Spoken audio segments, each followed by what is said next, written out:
Assalamualaikum warahmatullahi wabarakatuh.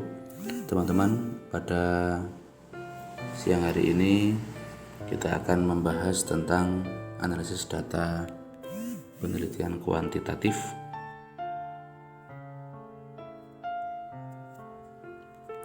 Lanjutan dari pertemuan kedua. Pada pertemuan sebelumnya kita sudah membahas tentang jenis-jenis data, yang kemudian saya sudah menjelaskan ada jenis-jenis data atau jenis-jenis variabel, yaitu ada variabel nominal, ada variabel ordinal, ada interval, ada rasio. Selanjutnya kita akan langsung membahas tentang statistik. Kita akan membahas tentang statistik. Setelah mengetahui jenis-jenis variabel, hari ini kita akan membahas tentang statistik. Namun sebelum kita membahas tentang statistik, kita akan membahas tentang secara sekilas saja jenis-jenis variabel yang ada di statistik itu. Yang pertama adalah variabel nominal, adalah variabel yang hanya bersifat kategorisasi. Laki-laki, perempuan, laki-laki dikasih simbol 1, perempuan dikasih simbol 2. Jadi 1 dan 2 ini hanya sebagai simbol atau kategori saja. Yang kedua, variabel ordinal itu adalah variabel yang terkait dengan kategorisasi tapi berjenjang. Misalnya kelas 7, kelas 8, kelas 9, kelas 10, 11, 12, kategori saja. Bukan berarti kelas 9 itu 2 kali lebih pintar daripada kelas 7, tidak. Itu hanya kategori saja yang menunjukkan jenjang atau urutan-urutan. Nah, kalau variabel nominal interval, ini variabel interval harusnya, ya ini salah, variabel interval yaitu terkait dengan kategorisasi, berjenjang, dan juga interval sama. Jadi misalnya menunjukkan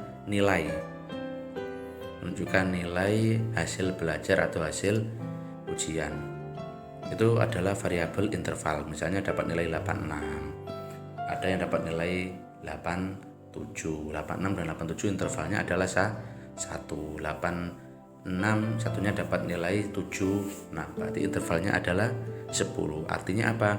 Bukan hanya kategorisasi, bukan hanya berjenjang, tetapi juga interval ini menunjukkan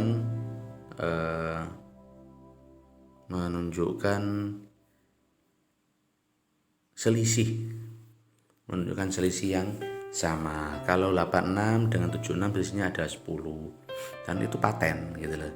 Jadi contoh-contoh variabel interval, kalau tadi variabel ordinal contohnya adalah kelas, kalau variabel interval contohnya adalah nilai IQ, skor IQ, atau skor TOEFL, atau hasil belajar, atau skor kedisiplinan. Itu menunjukkan variabel interval. Tetapi di variabel interval ini tidak memiliki angka 0 mutlak.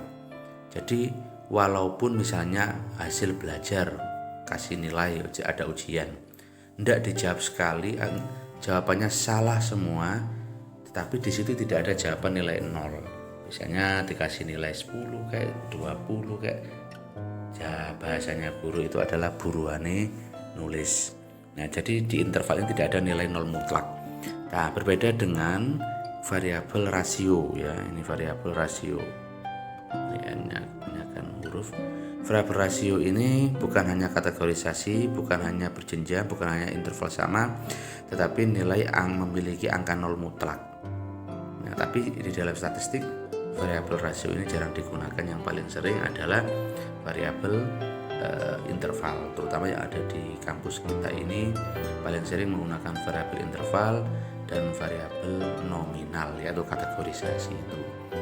Baik, selanjutnya kita akan membahas secara teknis tentang statistik, teman-teman.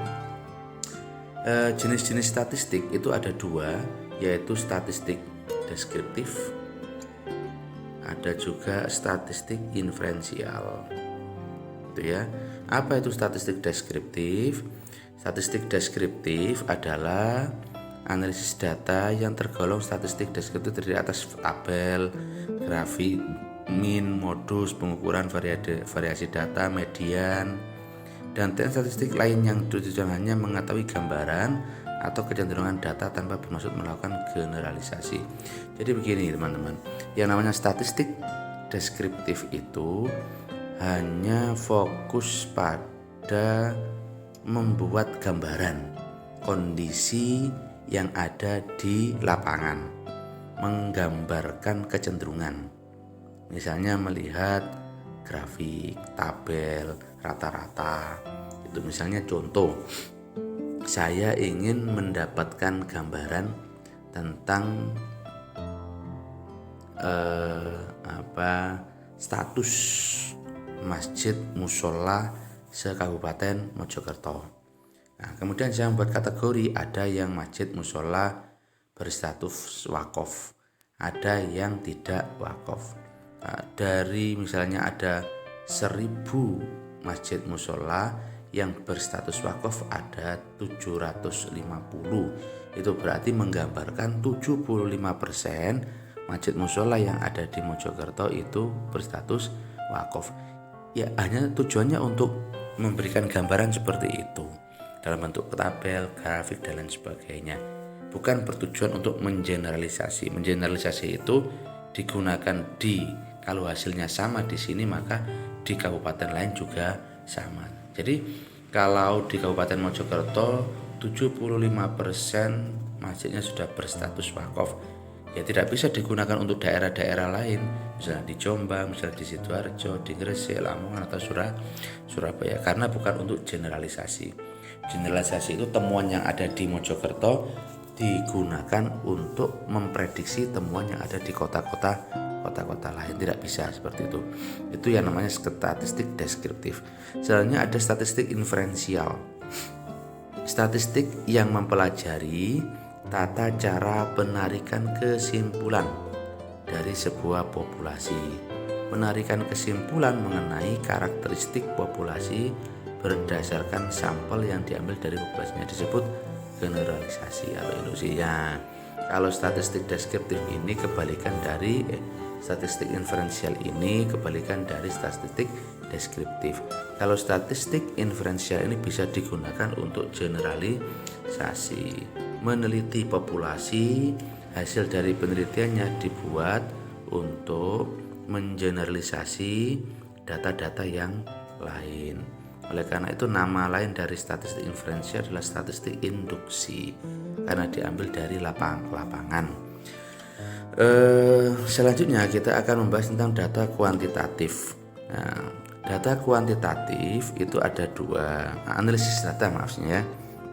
Analisis data kuantitatif itu ada dua, yaitu korelasi, yang kedua komparasi. Korelasi itu adalah hubungan. Jadi analisis data statistik itu kuantitatif itu bisa menganalisis hubungan antara hasil motivasi dengan hasil belajar. Kedua-duanya itu menggunakan data inferensial, variabel inferensial. Variabel interval kalau korelasi itu ya, hubungan antara motivasi dengan hasil belajar. Kalau komparasi ini biasanya salah satunya variabelnya adalah nominal dan variabel yang lain adalah interval. Biasanya kalau komparasi seperti itu. Tapi kalau korelasi kedua-duanya menggunakan variabel interval. Nah, ini saya jelaskan sedikit ya. Korelasi itu ada dua, yaitu korelasi ganda, korelasi sederhana dan korelasi ganda. Kalau komparasi itu ada eksperimen dan ex-post facto. Jadi penelitian korelasi itu dibagi menjadi dua. Nah, kalau komparasi juga dibagi menjadi dua. Korelasi itu ada korelasi sederhana, ada korelasi ganda. Ini komparasi itu ada dua juga, yaitu eksperimen dan ex-post facto. Eksperimen sendiri dibagi menjadi tiga, yaitu pre-experimental research, quasi-experimental research, sama true experimental research. Itu jenis-jenis penelitian eksperimen. Selanjutnya kita akan membedakan antara penelitian eksperimen dengan penelitian ex post facto. Hal yang paling mendasar dari penelitian eksperimen adalah kalau eksperimen itu memerlukan treatment, memerlukan penanganan atau tindakan. Kalau penelitian ex post facto itu tanpa treatment, gitu loh. Contoh misalnya pengaruh metode A terhadap hasil belajar. Nah, treatmentnya itu adalah metode mengajar dengan metode tertentu, itu namanya treatment. Sedangkan ex post facto ini terkait dengan misalnya suku, misalnya jenis kelamin, yang itu tidak memerlukan treatment. Misalnya pengaruh jenis kelamin terhadap hasil belajar. Jadi tinggal kita membagi jenis kelamin, ada laki-laki, ada perempuan. Laki-laki dikasih simbol 1, perempuan dikasih simbol 2. Kemudian langsung diambil data hasil belajar laki-laki dan data hasil belajar perempuan. Kemudian itulah dibandingkan antara nilai laki-laki dan perempuan. Itulah yang kita sebut sebagai ex post facto. Artinya peneliti tidak perlu melakukan sesuatu untuk melakukan intervensi terhadap hasil penelitiannya. Itu biarkan saja. Baik, yang terakhir menentukan teknik analisis data. Kalau kita mau menggunakan analisis data ini menggunakan korelasi atau menggunakan komparasi.